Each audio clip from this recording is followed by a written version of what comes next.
ka ba sa pag-aaral? Ngayong nasa bagong normal, tila baga walang matakbuhan sa iyong mga katanungan.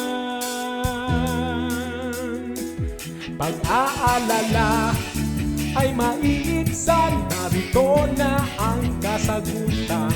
Programa sa radyo, iyong pakinggan para sa dagdag karunungan. Naga Pride is going live in 5, 4, 3. Radyo Aralan sa Naga, handang tulungan ka. Radyo Aralan sa Naga, sagot sa asignatura. Radyo Aralan sa Naga, tara makinig ka na. Radyo Aralan sa Naga, handa na sa pagsimula. Kahit saan pilit aabutin, gamit itong tinig namin. Online ka man o modular din, walang hadlang kung gugustuhin. Hello everyone, this is Teacher Cherry. Our lesson for today is Radyo Aralan sa Naga, handang tulungan ka. Radyo Aralan sa Naga, sagot sa asignatura. Radyo Aralan sa Naga, tara makinig ka na. Radyo Aralan sa Naga, handa na sa pagsimula. Radyo Aralan sa Naga, tara makinig ka na. Radyo Aralan sa Naga, handog ng DepEd. Naga! Yo, marhay na daw! Naga!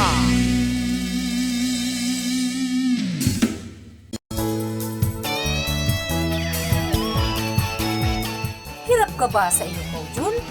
Wala kang gadget o di kaya'y mahina ang internet? Tara na! Sabay-sabay tayong makinig, mag-aral at matuto dito sa Radyo Aralan sa Naga Season 2. Hatid sa inyo ng Department of Education, Naga City Division at Brigada 103.1 News FM Naga City, the Music and News Authority. Makakasama ang inyong mga radio teachers sa isang mabisang talakayan ng mga lesson episodes na tiyak na inyong magugustuhan.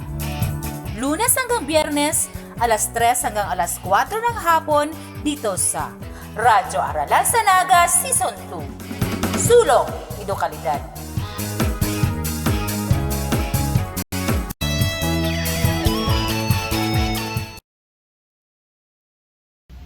Today's learners are the inheritors of the past, the protagonists of the present, and the hope of the future.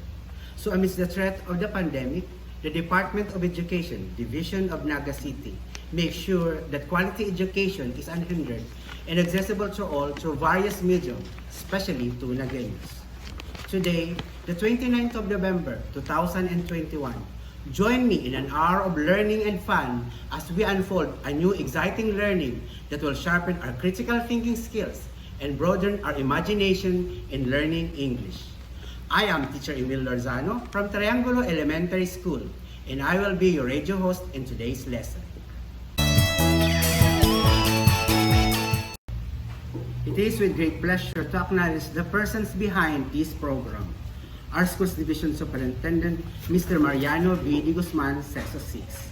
The assistant school's division superintendent, Dr. Cecil Ferro. Our CID chief, Dr. Analisa Abulo. The SGOD chief, Dr. Renato Gavino. The division English coordinator, Ma'am Ruby Bausas. The public schools district supervisor, the Naga District 5, Mr. Dante R. Santelices. Our school principal, Mrs. Esmeralda B. De Los Reyes, and the teachers and staff of Radyo Aralan sa Naga Season 2, headed by Sir Jarns Tomatorgo. We would like to acknowledge our radio partner, 103.1 Brigada News FM Naga, their station manager, Kim Riola, and the strong men and women of Brigada News FM. Special greetings to our module writers, layout artists, reviewers, and the quality assurance team of DepEd Region 5. Most especially to the Smile Learners Pocket Writers of English 4 and 5. For Grade 4, Lisa A. Albano of Iriga North Central School, Division of Iriga City. For Grade 5, Eunice Mabel S. Torre of Bantayan National High School, Division of Tabaco City. Thank you for making learning English fun and exciting.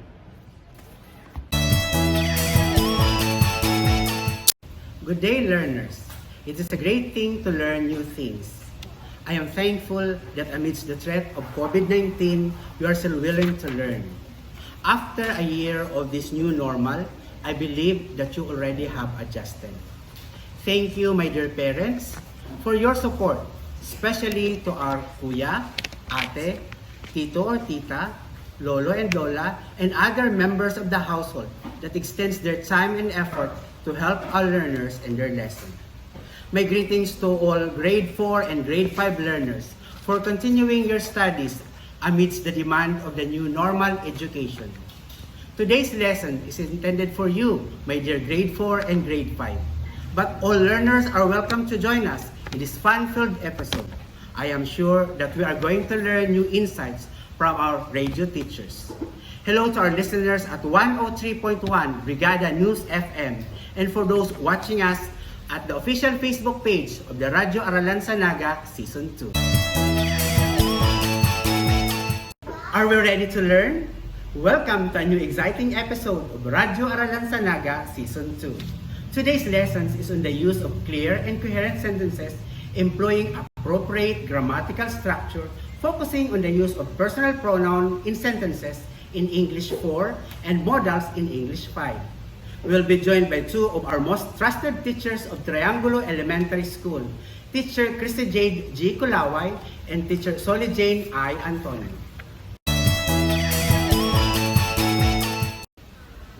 Brian Herbert once said, "The capacity to learn is a gift, the ability to learn is a skill, and the willingness to learn is a choice."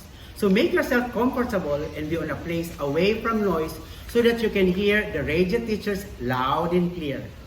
At this point, get your modules in English 4. Let us prepare our pen and paper or notebook for our activities.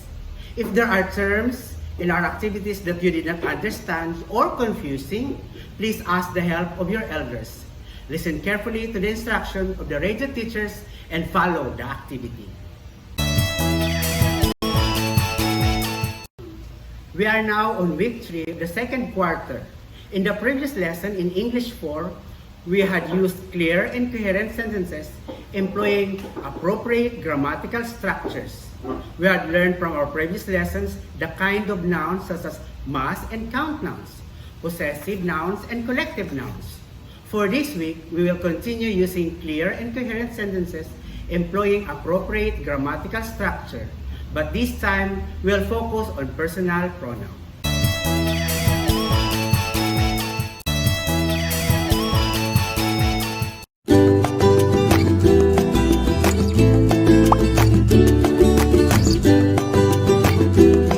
Good afternoon, Grade 4 learners. How are you doing today? I'm glad to hear that you're doing fine. Today, we're going to learn a new lesson. I am Teacher Christy Jade Culaway from Triangulo Elementary School, and I am here to help you. Are you ready? Great! Before we proceed with our lesson, I want you to get your pen, your notebook, and your English 4 Quarter 2 Week 3 Learning Pocket. Are you excited? Wow! I'm excited too. Come on! Let us explore the fantastic world of English.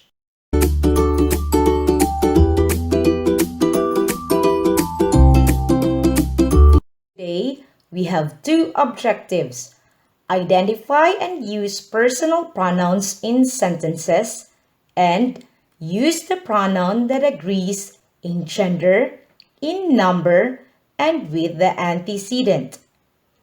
Before we start, let us try to answer this activity to test if you have already an idea about it. Are you ready? Nice!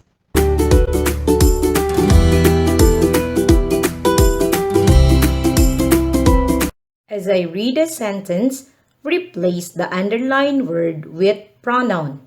Choose your answer from the given choices. You will be given 3 seconds to answer. Number 1. Father has a garden. He works in father's garden. The underlined word is father. Choices are A. Her, B. His, C. Him. The correct answer is letter B. His.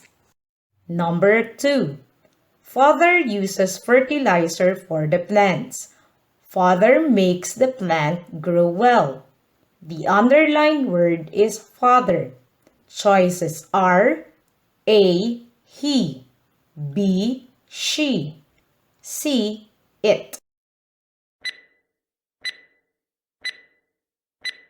The correct answer is letter A.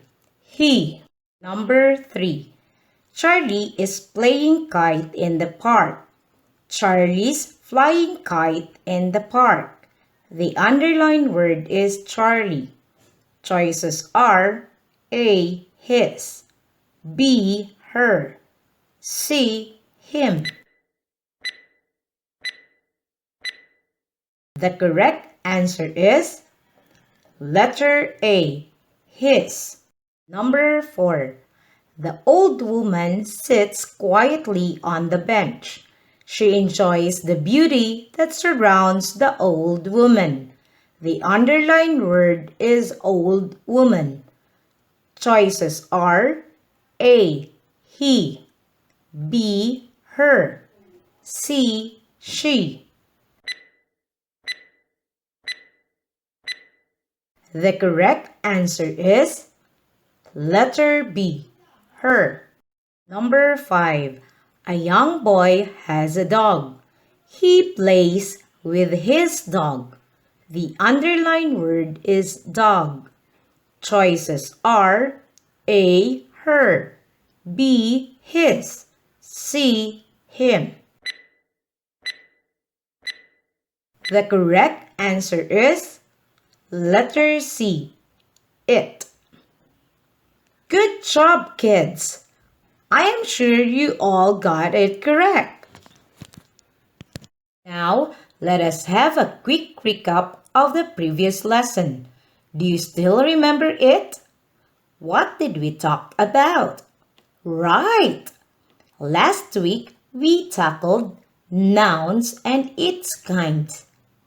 We learned that a noun is used to name a person, an animal, a place, a thing, or an idea.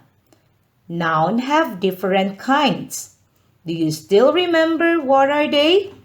They are mass nouns, count nouns, possessive and collective nouns. Today, we're going to talk about pronouns. Before we proceed, here are statements that I'm going to present. Let's study it. First statement is, Mina has many chocolates in Mina's pocket. The second statement is, Mina has many chocolates in her pocket. What did you notice? Right! The word Mina is being repeated in the sentence on the first statement. Do you think it sounds good? That's right. The statement doesn't sound good. Why do you think? Precisely. It is because the word Mina is repeatedly used. What do you think will make a statement right? Definitely, we have to substitute the word Mina with a pronoun. A pronoun is a word that takes place of a noun and used to shorten the sentence. Why do you think pronouns are important? They are important because the words or the nouns are not repeatedly used in the sentence and make the sentence reader-friendly. Between those two statements, which sounds better? That is right. The second statement is much better than the first. Why do you think so? It is because the noun Mina has been substituted with the word her. Absolutely! There are singular pronouns which function to only one, like I, me, he, she, him, and her. And plural pronouns which function to more than one, like you, we, they, and them. A pronoun may be in the first, second, and third person, both in singular and in plural form. That can fall under subject or object. Pronoun can be the subject of the sentence in singular form like I, you, he, she, and it, or in a plural form like we, you, and they. It can also be a pronoun that functions as an object of a sentence like me, you, him, her, and it are in singular form, or can be in plural form, which is us, you, and them. The agreement in gender can be masculine. It is indicated by he, his, and him, while feminine gender is indicated by she, her, and hers. And neuter gender is indicated by it and its. Pronouns can be in first, second, and third person. The personal first person are the I, we perspective, meaning you are the speaker. Wherein the second person, the you perspective, meaning the one you are talking to. In the third person is the he, she, it, they perspective, meaning the person you talk about. Here is an example. Jim make a copy of the report for Lucy and Mina. Jim, Lucy, and Mina are nouns. Is Jim a male or a female? Correct. He is a male. Then, definitely, we're going to use a masculine gender pronoun. If ever the noun is female, like Lucy and Mina, then we have to use a feminine gender pronoun, she. If it does not show any gender, it is a neuter. He, she, and it falls under singular third person subject pronoun. Why? Because they are the one you are talking about. Now, Mina and Lucy are both female, but we cannot use a feminine gender pronoun since they are more than one. So instead, we have to use them. Them refers to plural pronoun, which is in the third person personal object pronoun. These pronouns always take the objective case whether they are indirect object pronouns or direct object pronouns. Now, a pronoun agrees with its antecedent in number and in gender. Let's go back to our example. Jim refers to the pronoun he. He is in the third personal subject pronoun, which is the antecedent of Jim.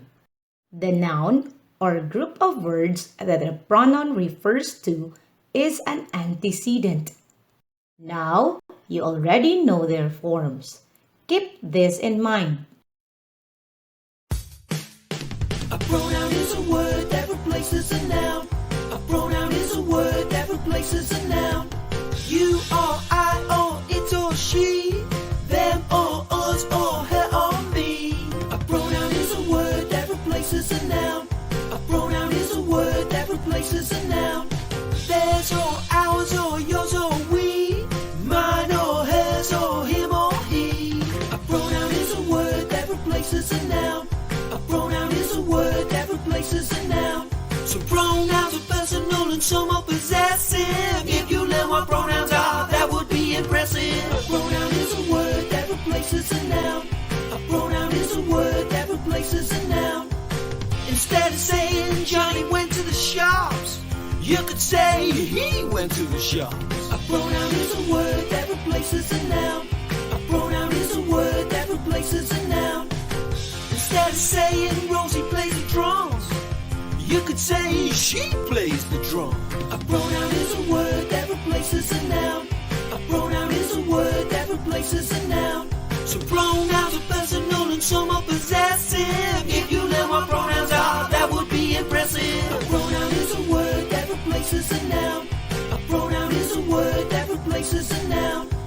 Instead of saying Jim likes Jim's guitar, you might say Jim likes his guitar. A pronoun is a word that replaces a noun. A pronoun is a word that replaces a noun. Instead of saying Julie likes Julie's car, you might say Julie likes her car. A pronoun is a word that replaces a noun. A pronoun is a word that replaces a noun. Some pronouns are personal and some are possessive. If you learn what pronouns are, that would be impressive. A pronoun is a word that replaces a noun. A pronoun is a word that replaces a noun. A pronoun is a word that replaces a noun.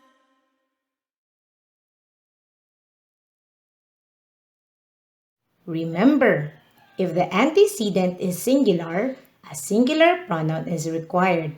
And if the antecedent is plural, a plural pronoun is required. Is it clear to you now what are pronouns? You're doing great! Now, let us have a quick recap of what we have discussed today.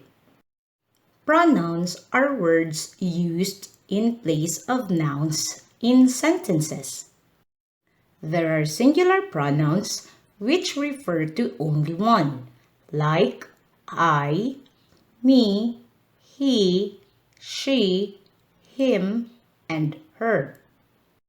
And plural pronouns which refer to more than one, like you, we, they, and them. A pronoun agrees with its antecedent in number and in gender. Agreement in gender. Masculine gender is indicated by he, his, and him. Feminine gender is indicated by she, her, and hers.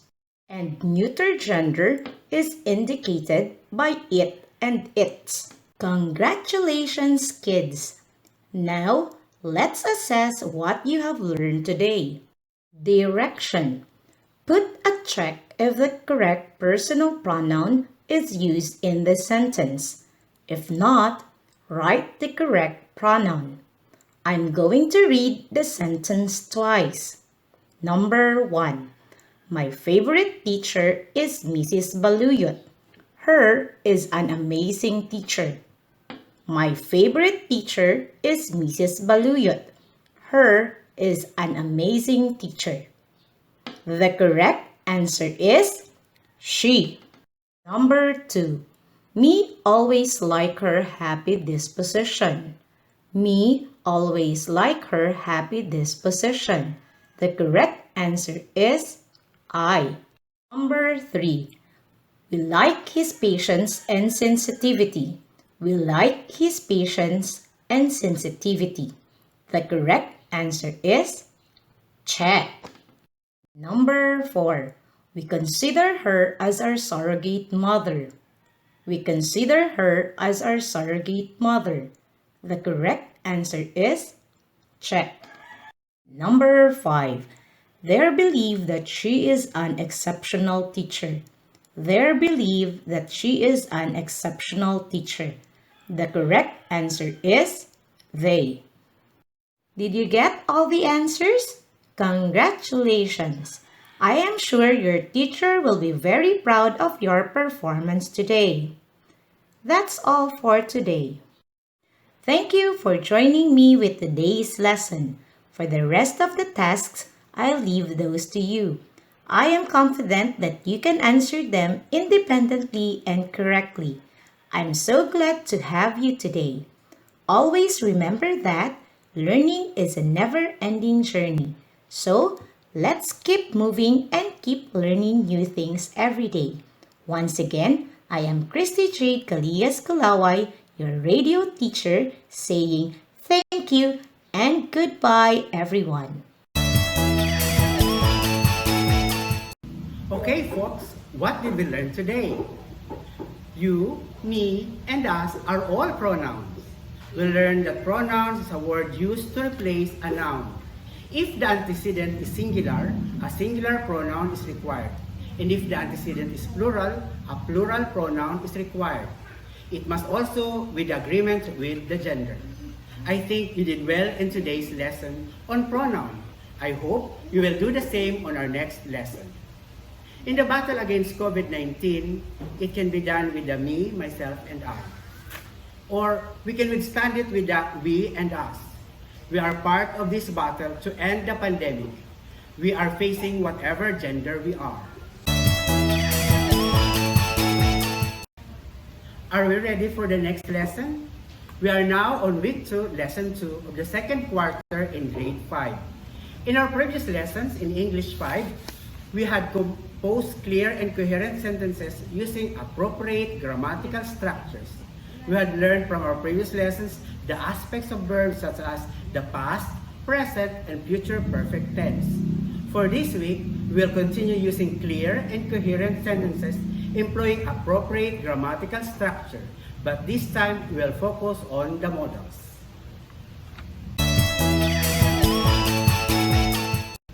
The WHO said that COVID-19 is merely biding its time waiting for us to let our guard down. So, what must we do to prevent it? What shall I do as part of the community? Can we withstand the threat of COVID-19? Let us find out as we go along with our lesson. Get your Module 2 of Learner's Packet for English 5, Week 2, and let us explore our lesson with teacher Solie Jane I. Antonio. Good day, grade 5 learners! Welcome to our English class. Today is another fun and exciting time to learn new concepts and develop your skills in English. I am teacher Solie, and I'll be guiding you to another productive session prepared just for you. Before we start, make sure that you have with you your pen, your notebook, and your learner's packet. So, stay in your most comfortable place to make you more active and engaged throughout the session. Are you ready? All right. Learners, do you still remember our previous lesson? Great! It's all about the aspects of verb. What are the aspects of verb? That's right! The aspects of verb are present perfect tense, past perfect tense, and future perfect tense. Well, it seems that the past lesson is still fresh in your mind. Today, we are going to discuss another kind of verb. And these are modal verbs. At the end of this lesson, you should be able to compose clear and coherent sentences using appropriate grammatical structure, modals. Before we proceed, let us unlock some difficult words. The first word is possibility. Possibility, which means something that is possible or can happen. Our next word is obligation. Obligation, which means that something is bound to be done. The third word is prediction. Prediction is a statement about what will happen or might happen in the future. Our fourth word is permission. Permission, which means the act of permitting. And the last word is request. Request, which means the act of asking for something. Did you get it? That's good! We will play a game called Who Am I? Listen very well and try to guess who and what are the professions of the following persons which I am going to read. Number 1. I shall teach the learners to help them become educated. I shall teach the learners to help them become educated. Who am I? If your answer is teacher, you are correct. Number 2. I must protect the people from criminals. I must protect the people from criminals. Who am I? If your answer is policeman, you are correct. Number 3. I can prepare and cook delicious dishes. I can prepare and cook delicious dishes. Who am I? If your answer is chef, you got it. Number 4. I will put out the fire and rescue those in need. I will put out the fire and rescue those in need. Who am I? If your answer is fireman, you are awesome. Number 5. I should cure the sick and help them become healthy again. I should cure the sick and help them become healthy again. Who am I? If your answer is doctor, you are correct.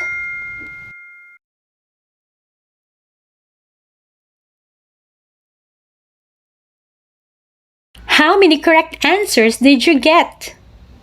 Great job! We will answer another activity. Using the same sentences, identify the word that comes before the verb. I will read the sentences twice. Number 1. I shall teach the learners to help them become educated. I shall teach the learners to help them become educated. What word comes before the verb? If your answer is shall, you got it. Number 2. I must protect the people from criminals. I must protect the people from criminals. What word comes before the verb? If your answer is must, you are correct. Number 3. I can prepare and cook delicious dishes. I can prepare and cook delicious dishes. What word comes before the verb? If your answer is can, you got it. Number 4. I will put out the fire and rescue those in need. I will put out the fire and rescue those in need. What word comes before the verb? If your answer is will, you are correct. Number 5. I should cure the sick and help them become healthy again. I should cure the sick and help them become healthy again. What word comes before the verb? If your answer is should, you got it! In the sentences, the word that comes before the verb are shall, must, can, will, and should.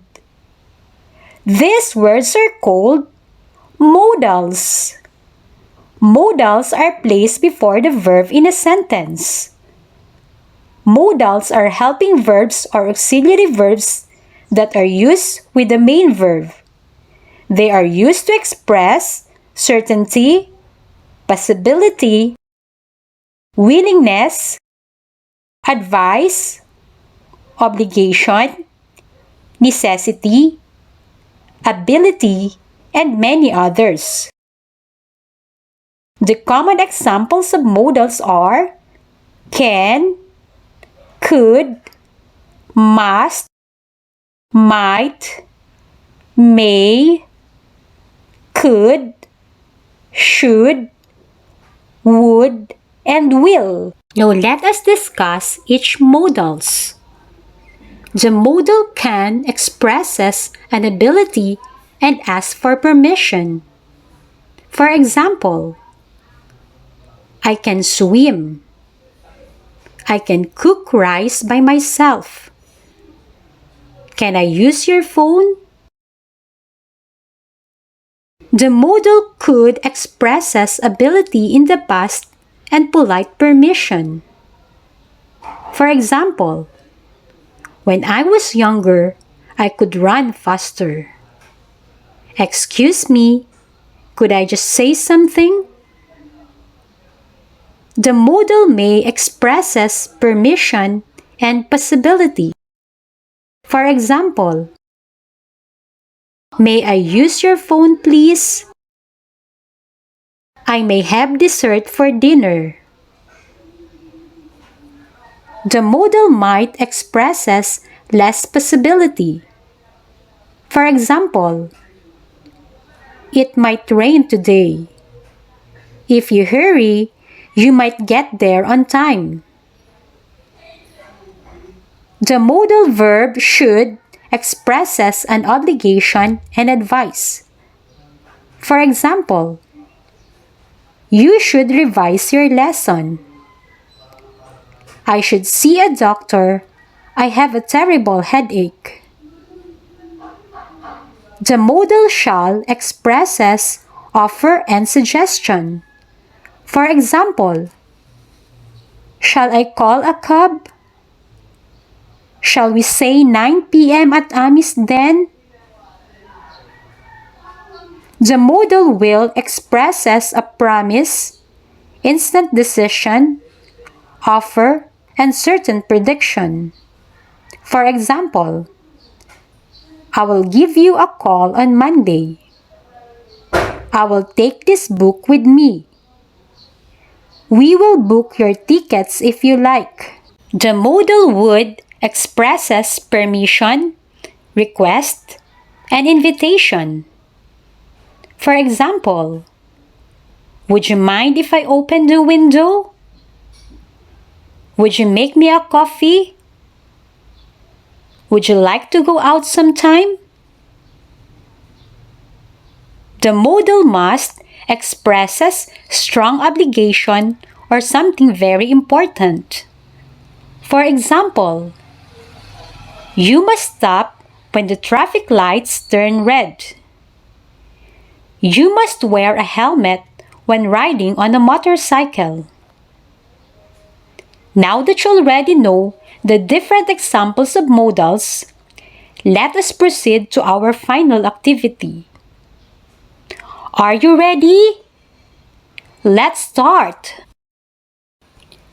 For your final activity, you are going to compose clear and coherent sentences using appropriate grammatical structure by supplying each item with the correct modal verb. Listen carefully as I read the sentences twice. Number 1. Brennan blank go to Manila next month. Brennan blank go to Manila next month. What is the correct modal verb to be used? Awesome! The correct answer is will. Brennan will go to Manila next month. The modal will express decision. The speaker is expressing that Brennan will go to Manila next month. Number 2. When my father was still young, he blank climbed the coconut tree. When my father was still young, he blank climbed the coconut tree. What is the correct modal verb to be used? Perfect! The correct answer is could. When my father was still young, he could climb the coconut tree. The modal could express a past ability. The speaker expresses that father could climb the tree when he was still young. Number 3. You blank obey your parents. You blank obey your parents. What is the correct modal verb to be used? That's right. The correct answer is must. You must obey your parents. The modal use is must and it expresses strong obligation. The speaker is expressing that children like you must obey your parents. Number 4. You blank see your doctor. You blank see your doctor. What is the correct modal verb to be used? Wonderful! The correct answer is should. You should see your doctor. Should expresses an advice. The speaker is giving advice that you should see your doctor. Number 5. Blank, I play with my friends. Blank, I play with my friends. What is the correct modal verb to be used? Amazing! The correct answer is can. Can I play with my friends? Can expresses permission. The speaker is asking permission if he can play with his friends. How many correct answers did you get? If you got 4 and 5 correct answers, good job! If you got lower than 3, that's okay. Keep on going. You can be better next time. Now let us try to wrap up what had transpired in our discussion today. What is a modal verb? Excellent! A modal verb is a helping verb or auxiliary verb that is used with the main verb. Modal verb tells us the modality of the main verb or action word. They are used to express certainty, possibility, willingness, advice, obligation, necessity, ability, and many others. What are the different examples of modal verbs? Very good! The different examples of modals are can, could, must, might, may, could, should, would, and will. For your assignment, you may answer the rest of the activities in your learner's packet. And that concludes our lesson for today. For questions and queries, please feel free to call or send a personal message to your teacher.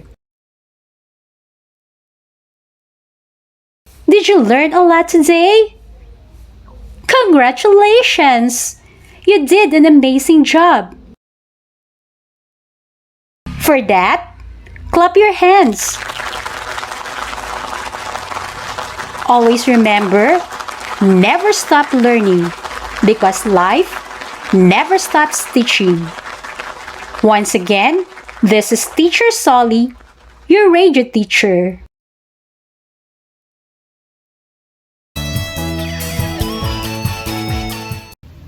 Thank you, Teacher Solie, for giving us a clear understanding of our lesson today on the use of modals. We understood that modals helps verbs and auxiliary verb that is used as main verb. It is used to express certainty, possibility, willingness, advice, obligation, necessity, and many others. I would like to acknowledge the RBI team of Triangulo Elementary School, our school principal, Ma'am Esmeralda B. De Los Reyes, the TES RBI coordinator, Ma'am Christy Jade G. Culaway, the members of the school RBI technical working team, Ms. Christy Jade G. Culaway, Mr. Emiliano B. Lorzano, Ms. Fatima M. Yelma, and Ms. Mary Rose B. Park.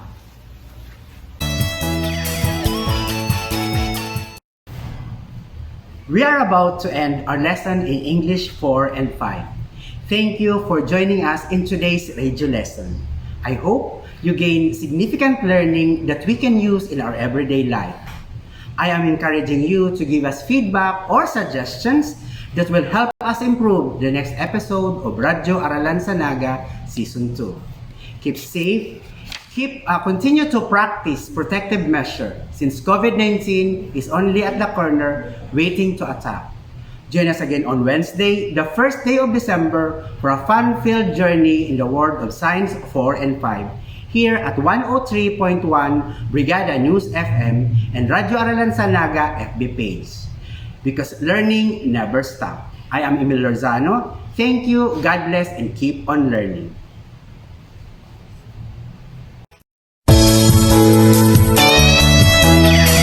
Inyong napakinggan ang mga learning episodes. Natutuwa kami na kayo ay nakasama sa talakayan ng tampok na mga aralin sa araw na ito. Hangad namin ang inyong pagkatuto. Hanggang sa muli, sa ganitong oras dito sa Radyo Aralan sa Naga Season 2.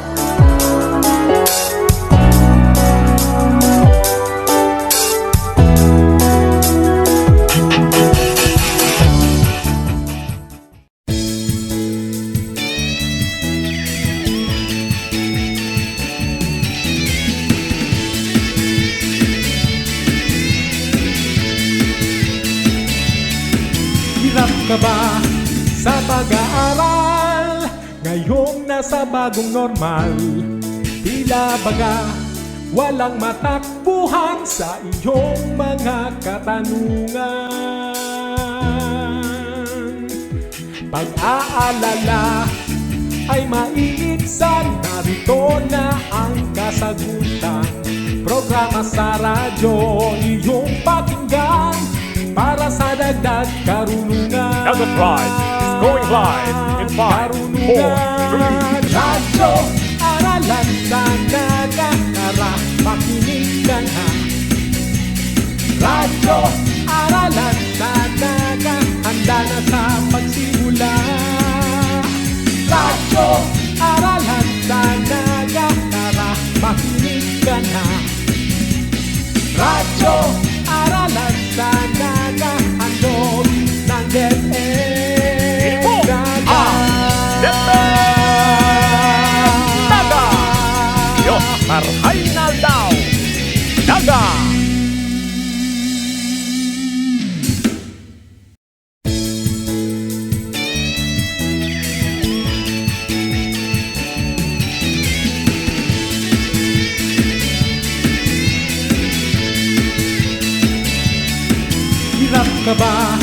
sa pag-aaral.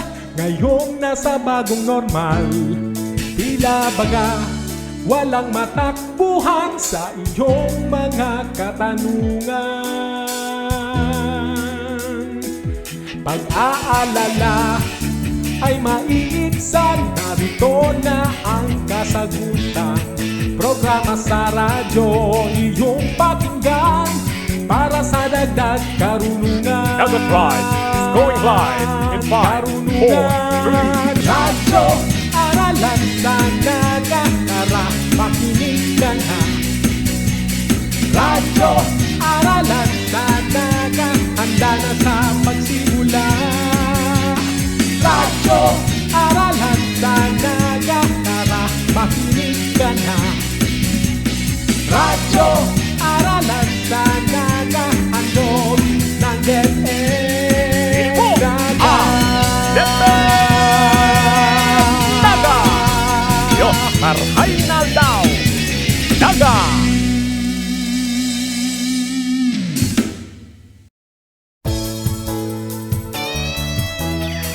Inyong napakinggan ang mga learning episodes. Natutuwa kami na kayo ay nakasama sa talakayan ng tampok na mga aralin sa araw na ito. Hangad namin ang inyong pagkatuto. Hanggang sa muli, sa ganitong oras dito sa Radyo Aralan sa Naga Season 2.